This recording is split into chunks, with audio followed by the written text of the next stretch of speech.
Saudara-saudara, dimanapun saudara berada, dari Ruang Pemuda GKI Keranggan Bekasi, kami mengucapkan selamat bergabung kembali dalam ibadah online. Hari ini kita merayakan Pentakosta, hari turunnya Roh Kudus.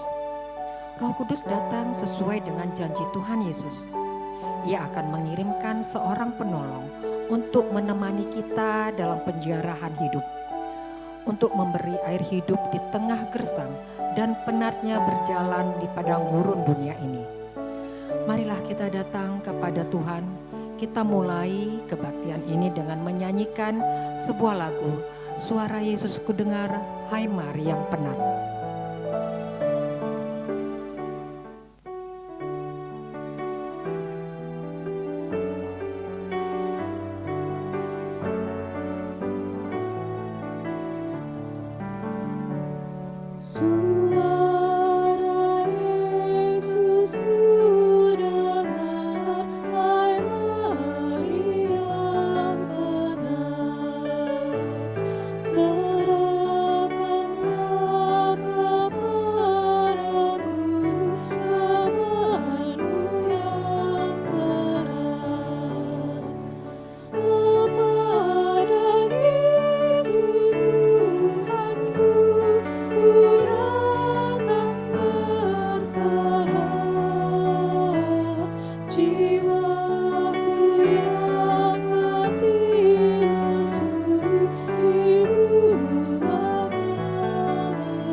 Yang terkasih, marilah kita mengawali ibadah ini dengan pengakuan bahwa pertolongan kita adalah di dalam nama Tuhan yang menjadikan langit dan bumi.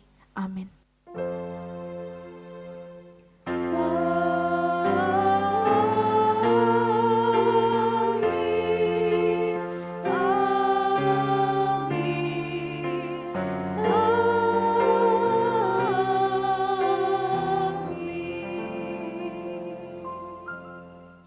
Tuhan beserta saudara. Dan beserta saudara juga. Saudara-saudara yang terkasih, Pentakosta atau hari ke-50 dalam perjanjian lama diperingati sebagai hari panen raya. Momen di mana umat memberikan persembahan hasil panennya. Di hari itu juga ketika umat Tuhan berkumpul di Yerusalem untuk memberikan hasil panen, dan Tuhan memberikan apa yang jauh lebih besar daripada yang mereka berikan, yakni Roh Kudus yang dicurahkan, bagai hujan lebat yang datang memberikan kehidupan di gunung gersang. Roh Kudus itulah yang memampukan kita untuk hidup dalam damai sejahtera, bahkan di dalam situasi yang sulit. Roma pasal yang kelima ayat yang pertama dan ayat yang ketiga sampai yang kelima tertulis demikian. Kita yang dibenarkan karena iman, kita hidup dalam damai sejahtera dengan Allah oleh karena Tuhan kita Yesus Kristus. Dan bukan hanya itu saja, kita malah bermegah juga dalam kesengsaraan kita.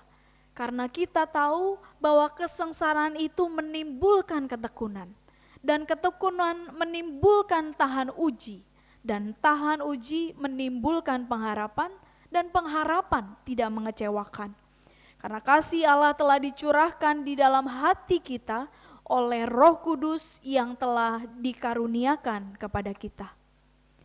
KJ 235 kita nyanyikan, Ku dengar berkat-Mu turun.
Marilah kita merendahkan diri di hadapan Tuhan untuk mengakui dosa-dosa kita di hadapannya.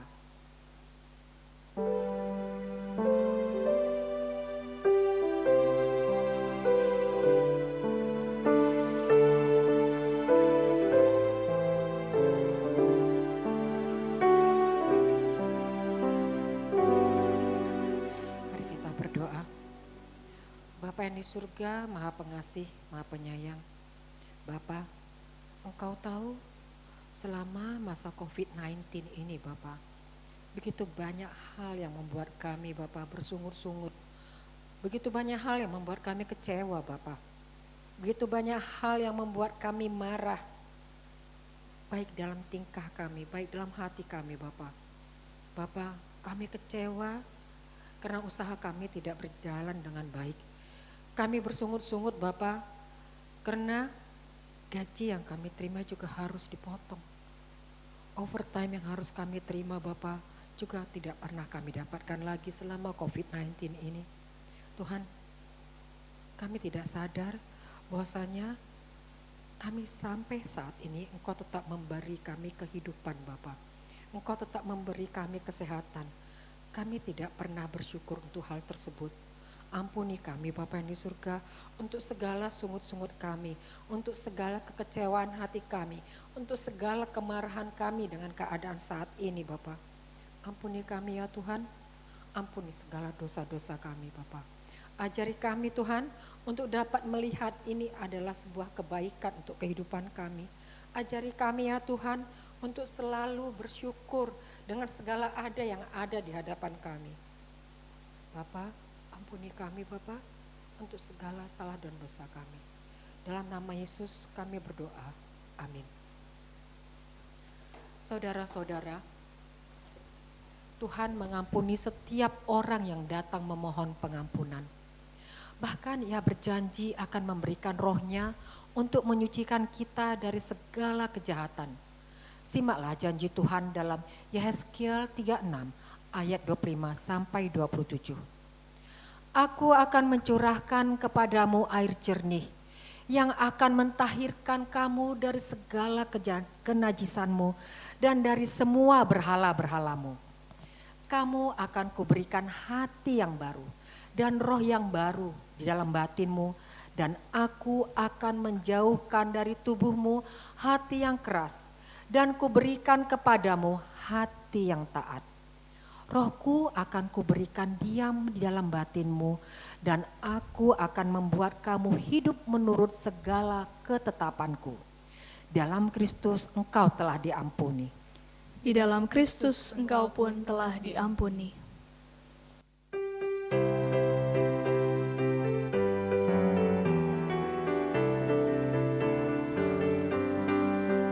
Apinya berkobar dalam hatiku, puji karena Yesus yang memberi. Dihangatkan jiwaku, tak perlu ku mengeluh, darahnya membasuh diriku bersih. Apinya terang jiwaku senang, muliakanlah Tuhanku. Haleluya bergema, Yesus Raja yang benar, apinya berkobar dalam hatiku. Apinya berkobar dalam hatiku, jiwaku selamat karena kuasa-Nya. Nyala kasih dalamku, menyalakan seteru, Roh memimpin hidupku seluruhnya. Apinya terang jiwaku senang, muliakanlah Tuhanku. Haleluya bergema, Yesus Raja yang benar, apinya berkobar dalam hatiku.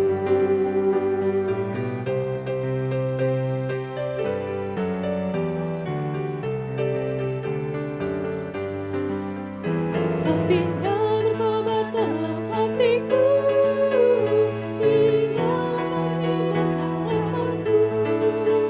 Ku bersaksi baginya, muliakan namanya, akan nyata kasih Kristus Tuhanku. Apinya terang jiwaku senang, muliakanlah Tuhanku. Haleluya bergema, Yesus Raja yang benar, apinya berkobar dalam hatiku.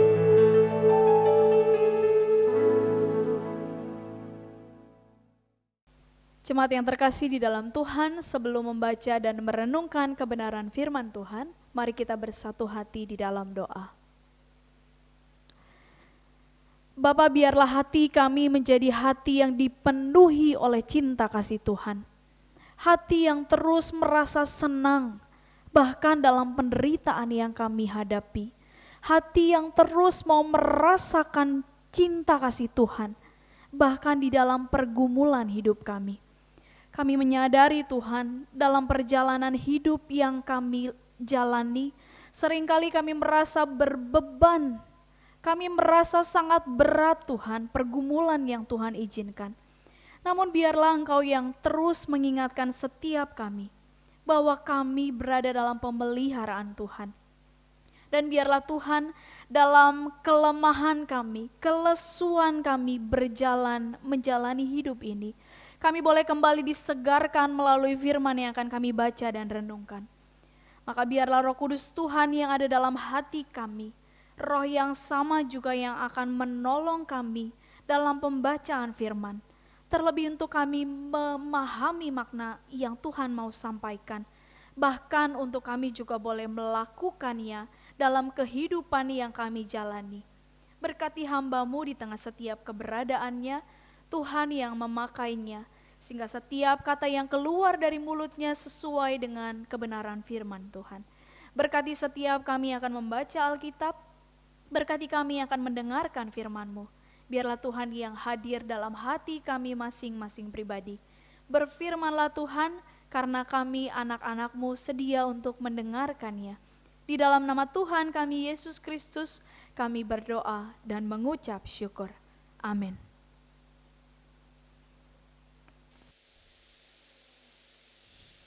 Bacaan pertama menurut Bilangan pasal 11 ayat 24 sampai 30. Setelah Musa datang keluar, disampaikannya firman Tuhan itu kepada bangsa itu. Ia mengumpulkan 70 orang dari para tua-tua bangsa itu dan menyuruh mereka berdiri di sekeliling kemah. Lalu turunlah Tuhan dalam awan dan berbicara kepada Musa. Kemudian diambilnya sebagian dari roh yang hinggap padanya dan ditaruhnya atas ke-70 tua-tua itu. Ketika roh itu hinggap pada mereka, kepenuhanlah mereka seperti nabi, tetapi sesudah itu tidak lagi. Masih ada 2 orang tinggal di tempat perkemahan, yang seorang bernama Eldad, yang lain bernama Medad. Ketika roh itu hinggap pada mereka, mereka itu termasuk orang-orang yang dicatat, tetapi tidak turut pergi ke kemah.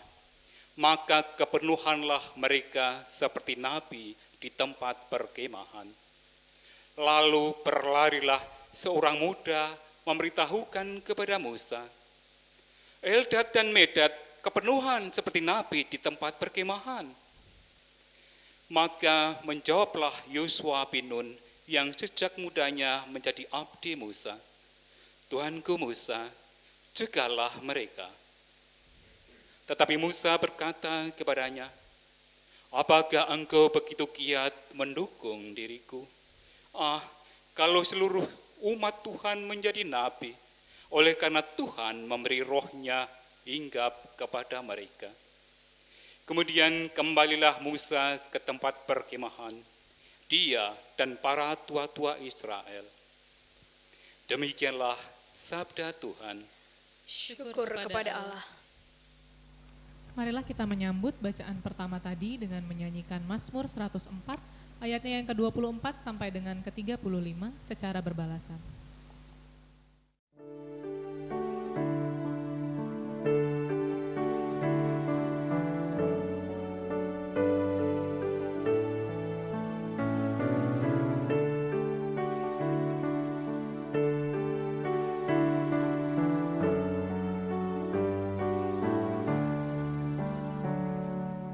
Datanglah Tuhan, kirimlah roh-Mu baru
Pujilah Tuhan, datanglah Tuhan, kirimlah Roh-Mu baru, ilmu kaburi. Datanglah Tuhan, kirimkan Roh-Mu baru, ilmu kaburi.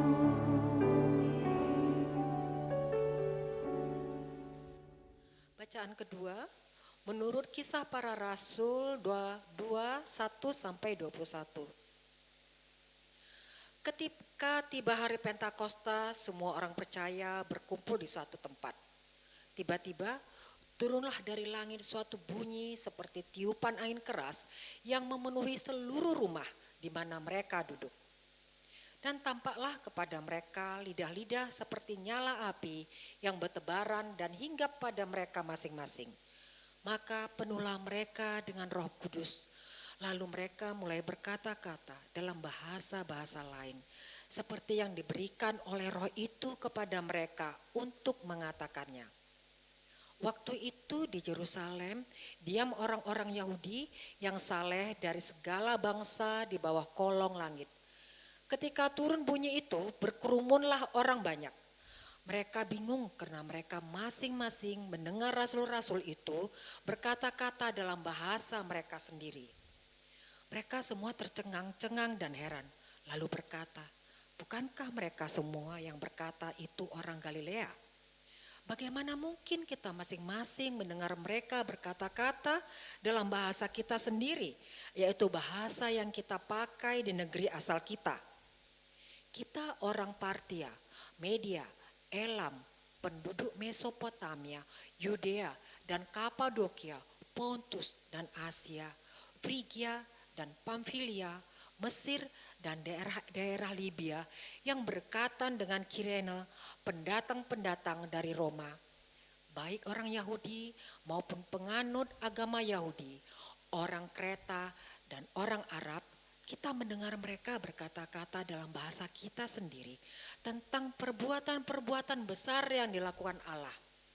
Mereka semuanya tercengang-cengang dan sangat termangu-mangu sambil berkata seorang kepada yang lain, apakah artinya ini? Tetapi orang lain menyindir, mereka sedang mabuk oleh anggur manis. Maka bangkitlah Petrus berdiri dan ke-11 rasul itu. Dan dengan suara nyaring ia berkata kepada mereka, hai kamu orang Yahudi dan kamu semua yang tinggal di Yerusalem, ketahuilah dan camkanlah perkataanku ini. Orang-orang ini tidak mabuk seperti yang kamu sangka, karena hari baru pukul 9. Tetapi itulah yang difirmankan Allah dengan perantaraan Nabi Yoel. Akan terjadi pada hari terakhir, demikianlah firman Allah, bahwa aku akan mencurahkan rohku ke atas semua manusia. Maka anak-anakmu laki-laki dan perempuan akan bernubuat, dan teruna-terunamu akan mendapatkan penglihatan-penglihatan, dan orang-orangmu yang tua akan mendapatkan mimpi. Juga ke atas hamba-hambaku laki-laki dan perempuan akan kucurahkan rohku pada hari-hari itu, dan mereka akan bernubuat. Dan aku akan mengadakan mujizat-mujizat di atas, di langit, dan tanda-tanda di bawah, di bumi, darah dan api, dan gumpalan-gumpalan asap. Matahari akan berubah menjadi gelap gulita, dan bulan menjadi darah sebelum datangnya hari Tuhan, hari yang besar dan mulia itu. Dan barang siapa yang berseru kepada nama Tuhan akan diselamatkan. Demikianlah sabda Tuhan. Syukur kepada Allah. Injil Tuhan kita Yesus Kristus menurut Yohanes pasal yang ke-7, ayatnya yang ke-37 sampai yang ke-39. Dan pada hari terakhir, yaitu pada puncak perayaan itu, Yesus berdiri dan berseru, barang siapa haus, baiklah ia datang kepadaku dan minum. Barang siapa percaya kepadaku, seperti yang dikatakan oleh kitab suci, dari dalam hatinya akan mengalir aliran-aliran air hidup. Yang dimaksudkannya ialah roh yang akan diterima oleh mereka yang percaya kepadanya. Sebab roh itu belum datang, karena Yesus belum dimuliakan. Demikianlah Injil Yesus Kristus. Berbahagialah setiap kita yang mendengarkan firman Allah dan yang memeliharanya. Haleluya.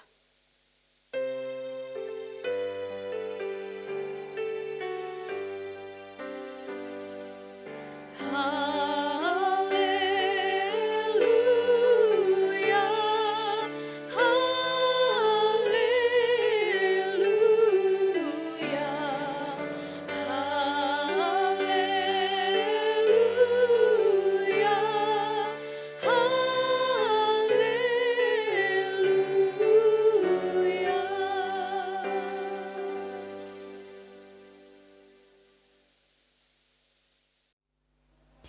Shalom Bapak Ibu dan jemaat yang terkasih, bagaimana kabarnya hari ini?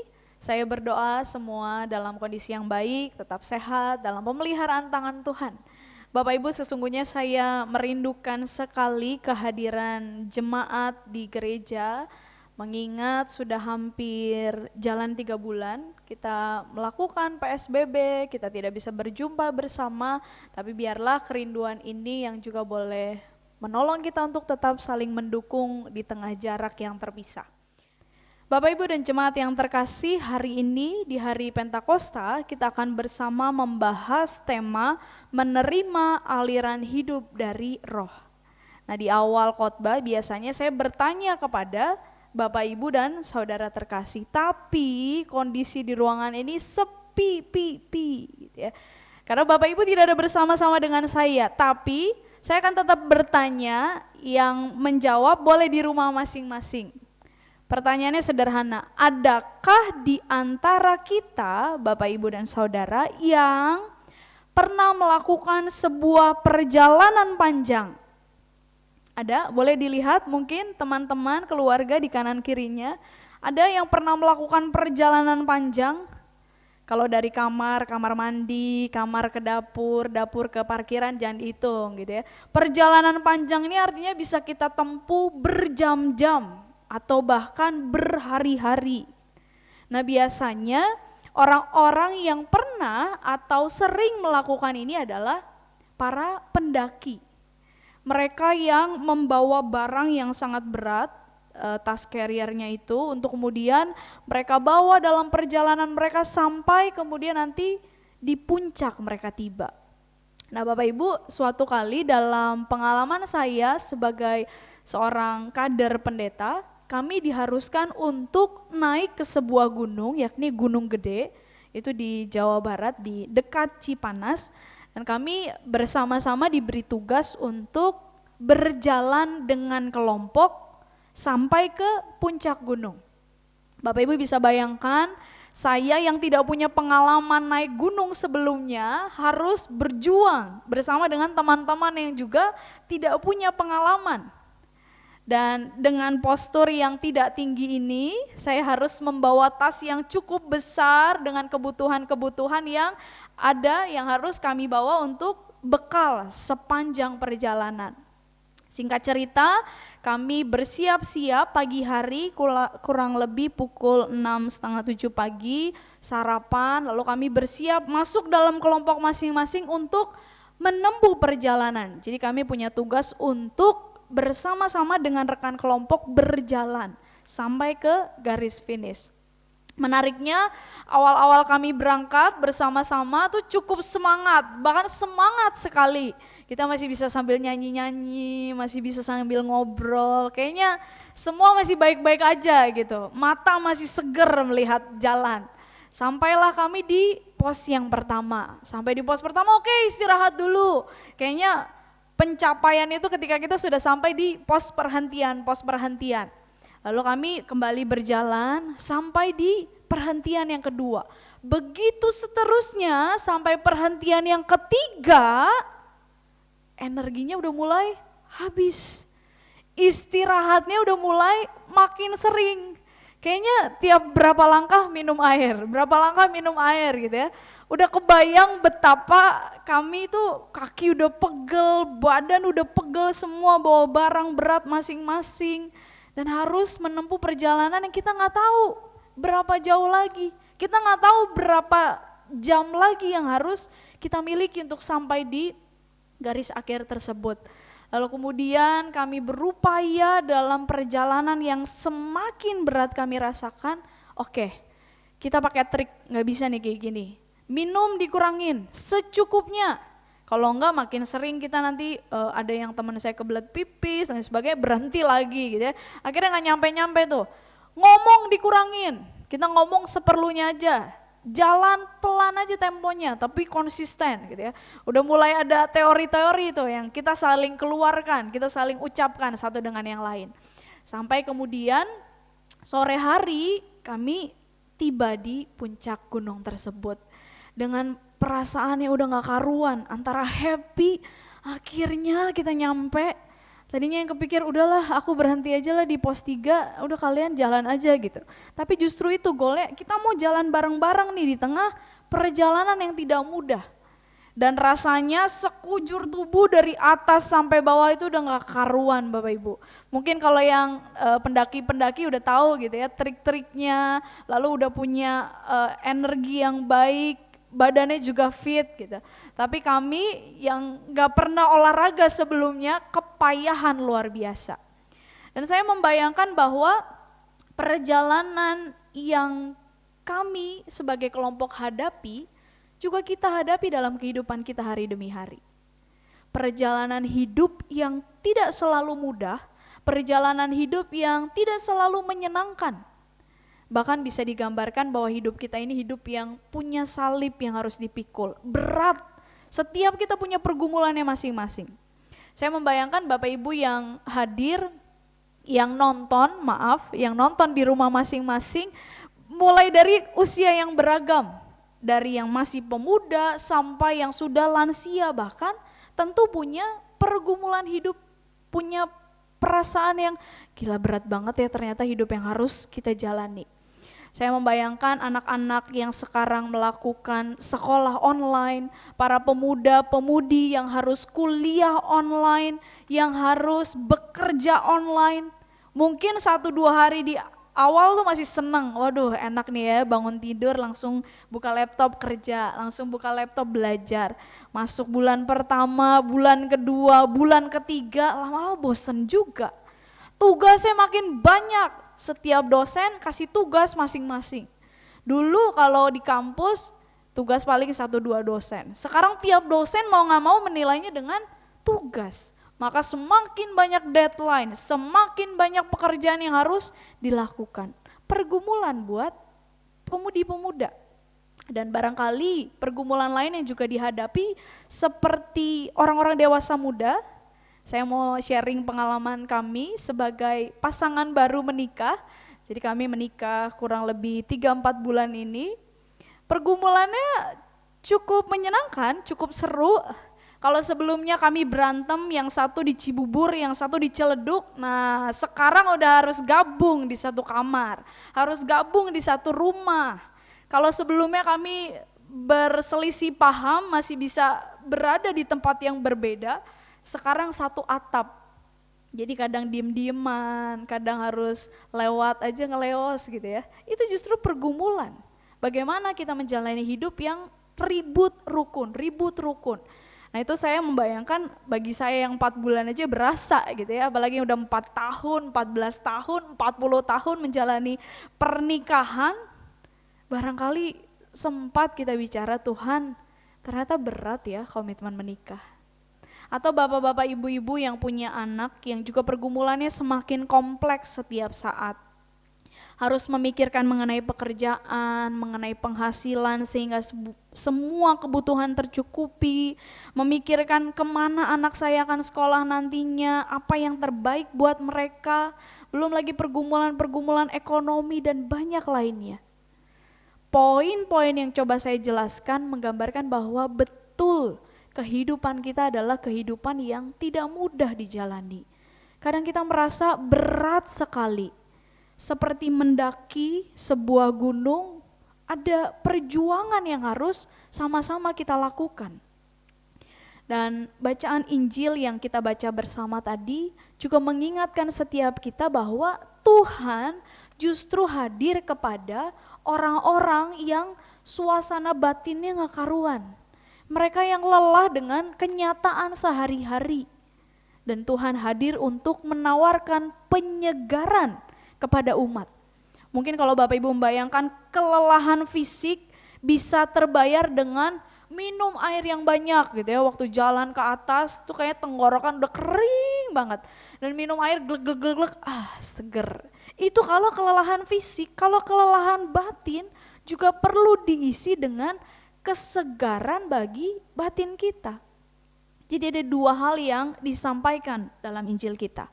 Yohanes 7 ayat yang ke-37 mengatakan, Yesus berdiri dan berseru, barang siapa haus, baiklah ia datang kepadaku dan minum.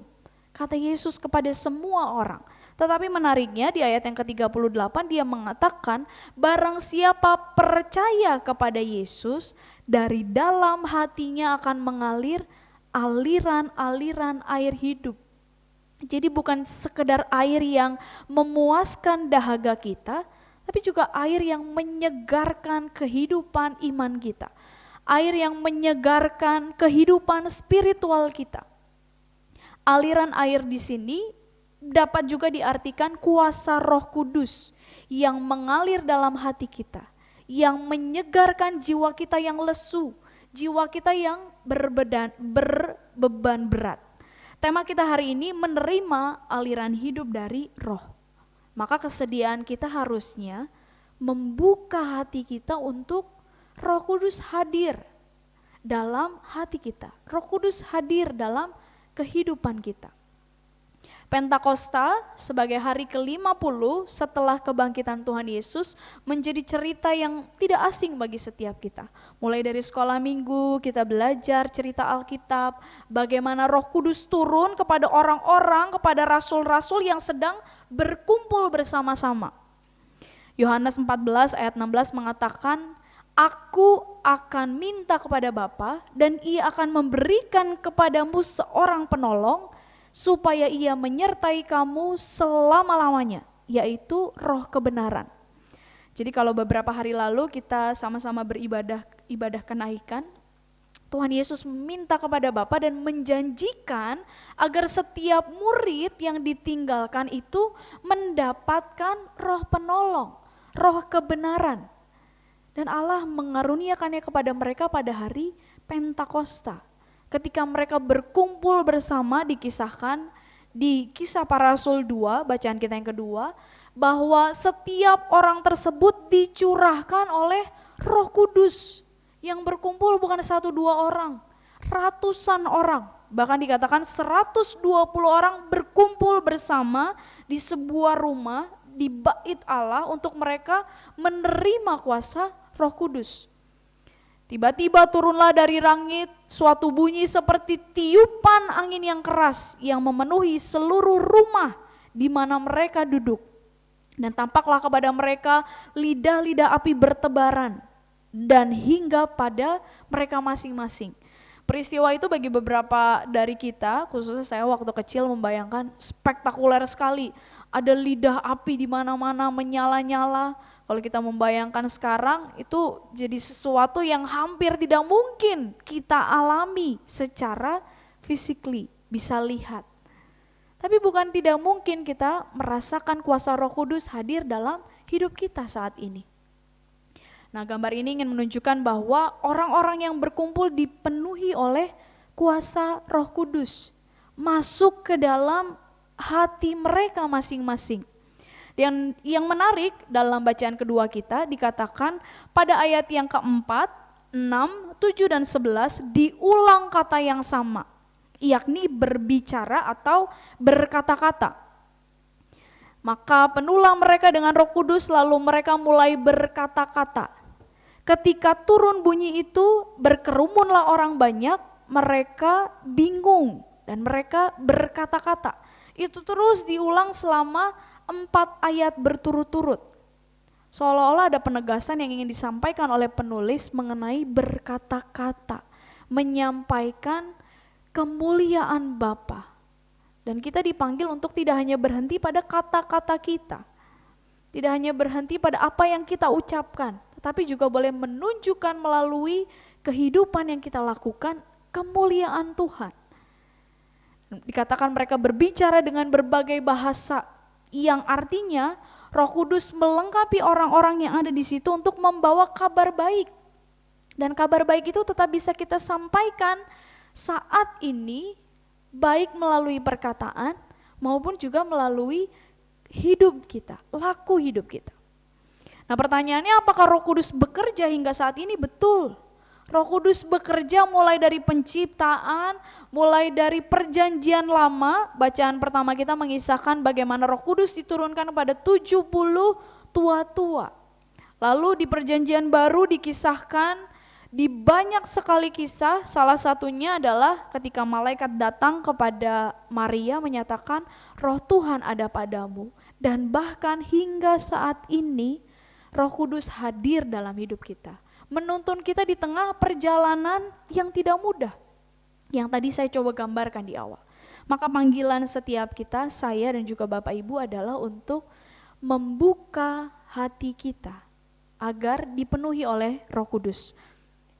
Saya memiliki sebuah botol.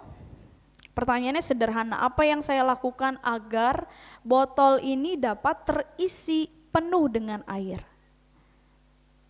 Ya tentu dengan membuka tutup botol tersebut. Sampai kapanpun saya kucurin air ke botol ini, kalau tutup botol yang gak dibuka, gak akan bisa masuk airnya. Maka ini menggambarkan hati kita menjadi hati yang mau diisi oleh kebenaran Roh Kudus, diisi oleh kuasa Roh Kudus. Maka bukalah hati kita untuk menerima kuasa Roh Kudus. Barangkali pergumulan hidup yang berat membuat kita abai, membuat kita merasa udahlah, tidak ada lagi yang bisa kita perjuangkan, nggak perlu lagi menjalin relasi dengan Tuhan. Dan banyak pikiran-pikiran yang jahat yang terbersit dalam diri kita. Mari, pergumulan hidup kita memang berat, tapi kita tidak sendirian. Ketika kita mau membuka hati kita untuk dipenuhi dengan Roh Kudus. Maka panggilan kita yang pertama, bukalah hati dan diri kita untuk diisi, untuk dipenuhi dengan kuasa Roh Kudus. Dan panggilan kita yang kedua setelah kita membuka adalah untuk merasakan kuasa Roh Kudus tersebut. Oh, gimana ngerasain, orang ngelihat aja gak pernah. Saya sering menggunakan ilustrasi kertas yang dikipas-kipaskan. Bapak Ibu tentu gak bisa lihat anginnya, tapi bisa kerasa kayak gitu Roh Kudus. Perlu punya iman percaya agar setiap kita dimampukan untuk merasakan kuasa Roh Kudus. Dengan percaya, bacaan Injil kita mengatakan setiap kita yang percaya mengalirlah aliran-aliran air hidup. Dan itu juga yang dijanjikan bagi setiap kita kalau kita percaya. Jadi merasakan kuasa Roh Kudus tidak perlu seperti rekan-rekan kita di jemaat mula-mula yang merasa kepenuhan, bicara dengan berbagai bahasa, ada lidah-lidah api di mana-mana. Tidak perlu. Merasakan Roh Kudus bisa dengan hal-hal sederhana, di mana Roh Kudus menuntun kita hari demi hari. Kuncinya percaya. Percaya kepada Tuhan bahwa Tuhan menuntun kita. Percaya kepada Tuhan bahwa Dia tidak meninggalkan kita. Dan yang ketiga, kita dipanggil untuk menjalani kehidupan kita bersama dengan Roh Kudus. Artinya hidup yang sudah dipulihkan, hidup yang sudah disucikan kembali, kita jalani dengan kerinduan untuk menjadi semakin serupa dengan apa yang Tuhan mau. Roh Kudus menuntun kita untuk melakukan apa yang Bapa kehendaki. Maka berilah telinga kita untuk mendengar, berilah kepekaan bagi hati kita untuk mengetahui, oke, Roh Kudus menuntun saya. Oke, ada kegelisahan dalam hati saya ketika saya melakukan sesuatu yang tidak berkenan. Saya ingin menggunakan satu ilustrasi lagi. Gak mau sulap Bapak Ibu, ada dua cairan yang saya gunakan. Cairan pertama berwarna merah. Gak perlu saya sebut juga mereknya apa gitu ya, Bapak Ibu bisa tebak-tebakan di rumah. Tapi warna merah ini ingin menggambarkan bagaimana kehidupan yang kita jalani barangkali tidak sempurna.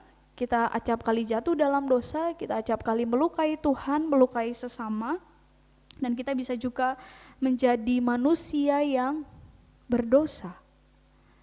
Tapi dosa yang kita lakukan hari demi hari, dosa yang kita perbuat, sudah Tuhan hapuskan, sudah Tuhan sucikan bersama dengan kematiannya di kayu salib.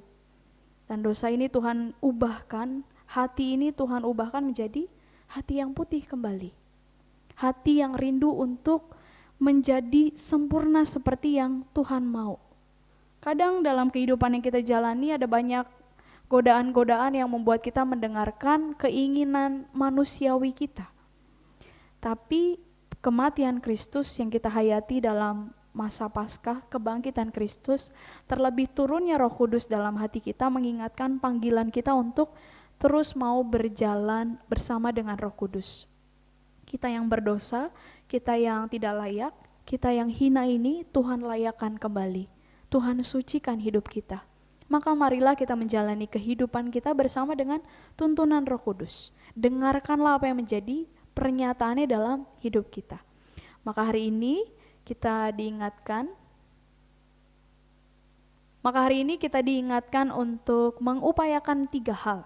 Yang pertama, mari kita membuka hati kita untuk dipenuhi dengan Roh Kudus. Membuka diri kita untuk dipenuhi dengan cinta kasih Allah. Dan yang kedua, kita dipanggil untuk senantiasa merasakan kuasa Roh Kudus dalam hidup kita. Punya kepekaan untuk mendengarkan suaranya. Punya kepekaan untuk tahu teguran-teguran yang Roh Kudus nyatakan bagi kita. Dan ketiga, kita dipanggil untuk mau menjalani kehidupan kita bersama dengan Roh Kudus. Kehidupan yang dituntun hari demi hari.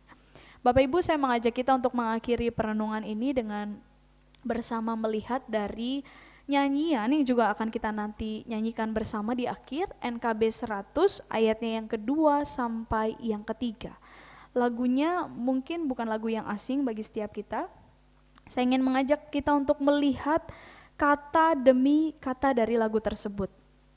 Bawalah bejanamu yang kosong pada penebus, wahai kawan yang lesu. Lesu barangkali menjadi bagian dari perjalanan hidup yang berat. Dengan hati yang rendah tetap nantikan Roh Kudus. Nantikan Dia masuk dalam hatimu. Roh Kudus terus meluap di hatimu karena Tuhan berpesan, bawalah bejanamu. Roh Kudus terus meluap di hatimu pun dengan kuasanya. Di ayat yang ketiga juga dikatakan, oh anugerah ilahi pun mengalirlah terus, tak berubah kasihnya. Bejanamu kan terisi oleh Roh Kudus, iya dan amin janjinya. Itu janji Tuhan yang akan digenapi kalau kita mau menyediakan bejana kosong kita diisi oleh Roh Kudus. Bawalah bejanamu kepada Roh Kudus, bejana setiap kita masing-masing. Roh Kudus terus meluap di hatimu, karena Tuhan berpesan, bawalah bejanamu. Roh Kudus terus meluap di hatimu, pun dengan kuasanya. Biarlah kiranya hati yang kosong mau terus kita bawa untuk diisi, sehingga kehidupan kita menjadi hidup yang terus dipenuhi dengan aliran hidup dari Roh. Tema kita hari ini menerima aliran hidup. Tuhan memberi, maka terimalah dengan lapang dada. Roh Kudus yang akan menuntun kita hari demi hari, menuntun kita dalam setiap hal yang kita kerjakan. Tuhan Yesus memberkati. Saya mempersilakan Bapak Ibu untuk mengambil waktu bersaat teduh sejenak. Amin.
tiada ku takut.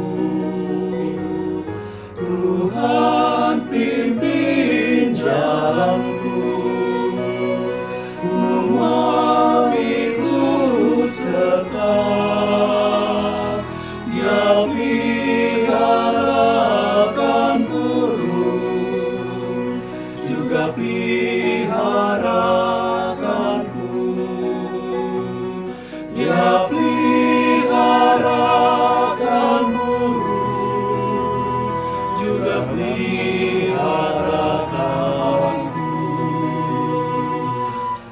Nyanyi ku bebaslah, tiada ku khawatir.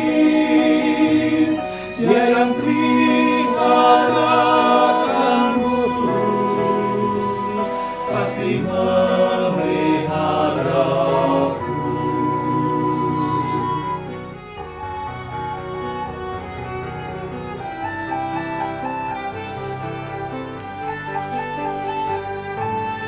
Bila datang cobaan, mohonlah padanya, mendapat bernyanyi, berharap padanya. Haruslah kau menunggu, Dia pasti menolong. Dia peliharakan burung, juga peliharakanku. Dia peliharakan burung, juga peliharakanku.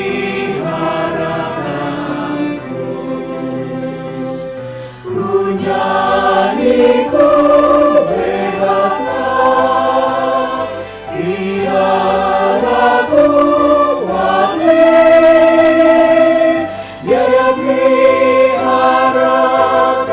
burung, pasti memeliharaku.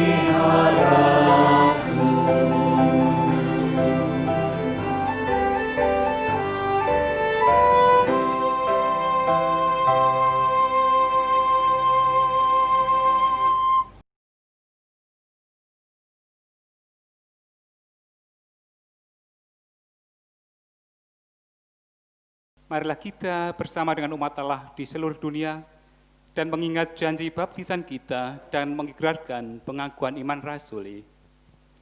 Aku percaya kepada Allah, Bapa yang Maha Kuasa, Khalik langit dan bumi, dan kepada Yesus Kristus, Anaknya yang tunggal Tuhan kita, yang dikandung daripada Roh Kudus, lahir dari anak darah Maria, yang menderita sengsara di bawah pemerintahan Pontius Pilatus, disalibkan, mati dan dikuburkan, turun ke dalam kerajaan maut. Pada hari yang ketiga, bangkit pula dari antara orang mati, naik surga, duduk di sebelah kanan Allah, Bapa yang Maha Kuasa. Dan dari sana Ia akan datang untuk menghakimi orang yang hidup dan yang mati. Aku percaya pada Roh Kudus, gereja yang kudus dan am, persekutuan orang kudus, pengampunan dosa, kebangkitan orang mati, dan hidup yang kekal. Amin. Mari Bapak Ibu kita bersatu hati menaikkan pokok doa syafaat. Mari kita berdoa.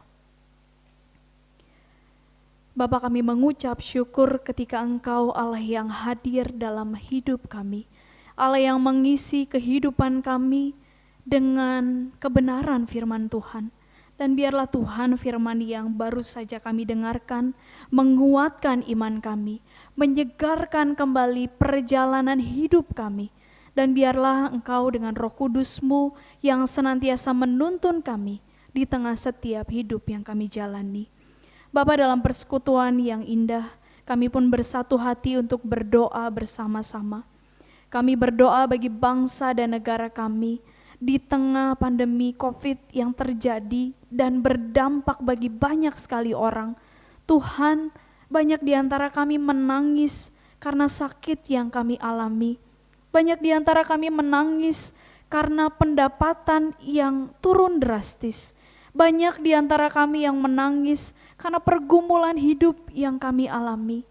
Terkhusus mereka yang berduka karena Tuhan mengambil anggota keluarga mereka terkasih.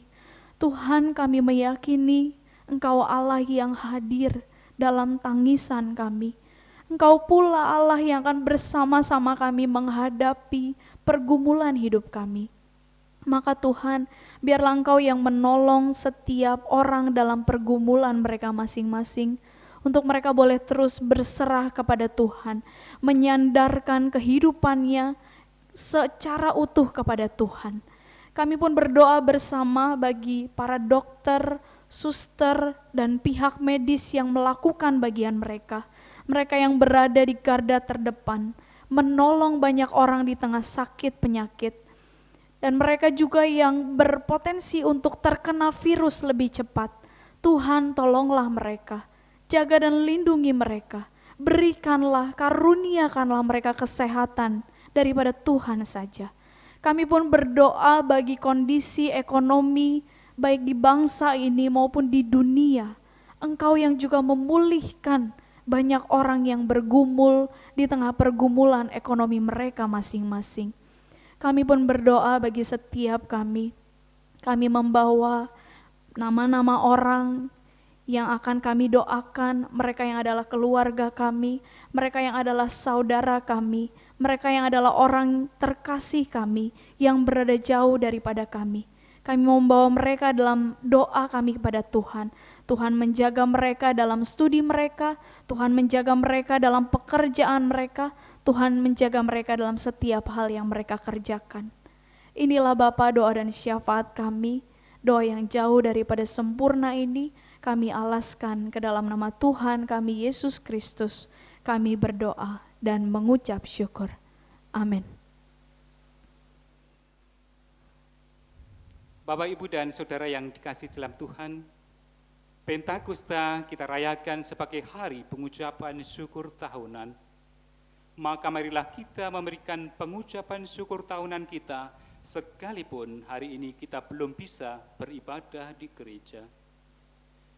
Dan kehidupan perekonomian belum bisa berjalan lancar sebagaimana sebelumnya.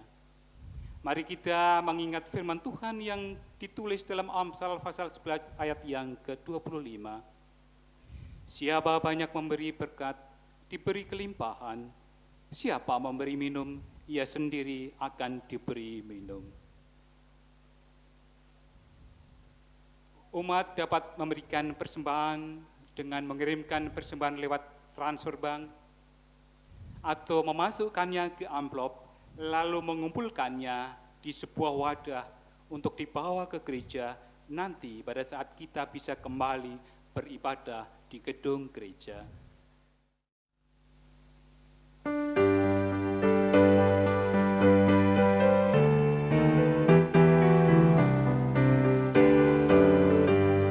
Besarlah untungku jika Yesus milikku, bersuka jiwaku karena damai yang penuh. Meskipun angin keras badai dunia menderu, tak goyah hatiku karena Yesus milikku. Benar-benar besarlah untungku, benar-benar besarlah untungku, benar-benar besarlah untungku ketika Yesus sungguhlah tetap milikku. Benar-benar besarlah untungku, benar-benar besarlah untungku, benar-benar besarlah untungku ketika Yesus sungguhlah tetap milikku.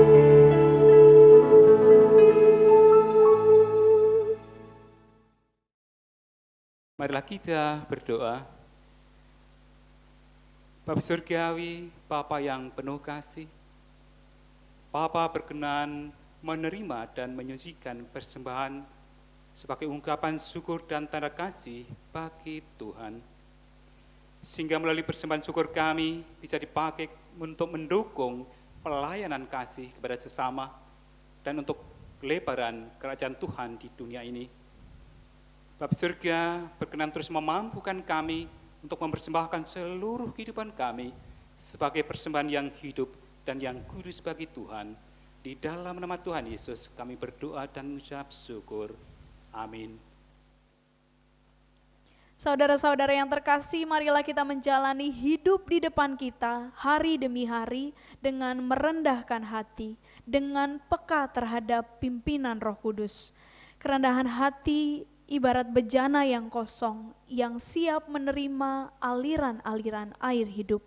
Kerendahan hati memungkinkan kita hidup dalam luapan kuasa Roh Kudus yang ditandai dengan adanya buah-buah roh. Ada kasih, sukacita, damai sejahtera, kesabaran, kemurahan, kebaikan, kesetiaan, kelemah lembutan, dan penguasaan diri. Rindukah engkau mendapat berkat Tuhan?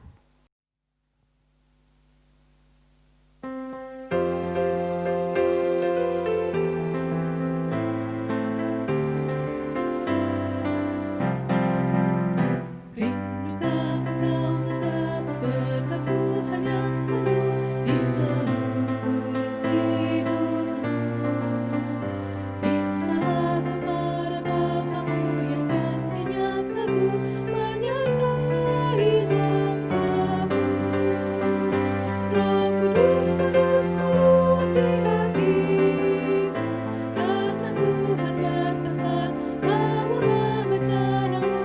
Roh Kudus terus meluapi hatimu, pun dengan kuasa-Nya. Bawalah bencanamu yang kosong dan menembus pangkauan yang lesu. Dengan hati yang rendah tegak menantikan Roh Kudus masuk dalam hatimu. Roh Kudus terus meluapi hatimu, karena Tuhan berpesan, bawalah bencanamu. Roh Kudus terus meluapi hatimu, pun dengan kuasa-Nya.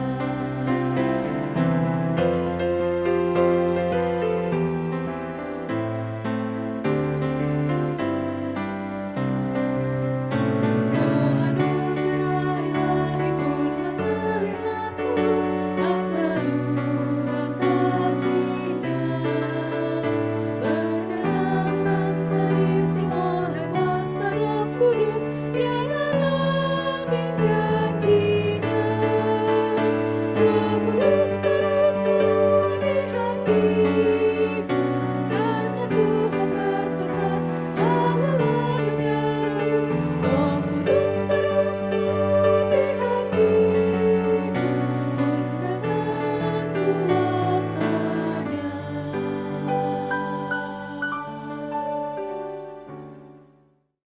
Jemaat yang terkasih, arahkanlah hatimu kepada Tuhan. Kami mengarahkan hati kami kepada Tuhan. Jadilah saksi Kristus, Syukur kepada Allah, terpujilah Tuhan. kini dan selamanya. Pulanglah dan terimalah berkat dari Tuhan. Tuhan memberkati kita dan melindungi kita. Tuhan menyinari kita dengan wajah-Nya dan memberi kita kasih karunia. Tuhan menghadapkan wajah-Nya kepada kita dan memberi kita damai sejahtera. Haleluya. Amin. Haleluya, haleluya, haleluya, haleluya, haleluya, amin, amin,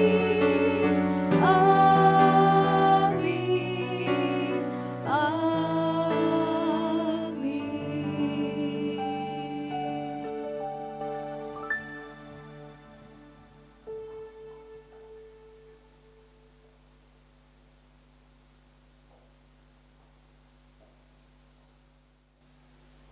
Bapak Ibu, ibadah kita selesai. Ibadah Pentakosta telah selesai. Selamat menikmati turunnya Roh Kudus.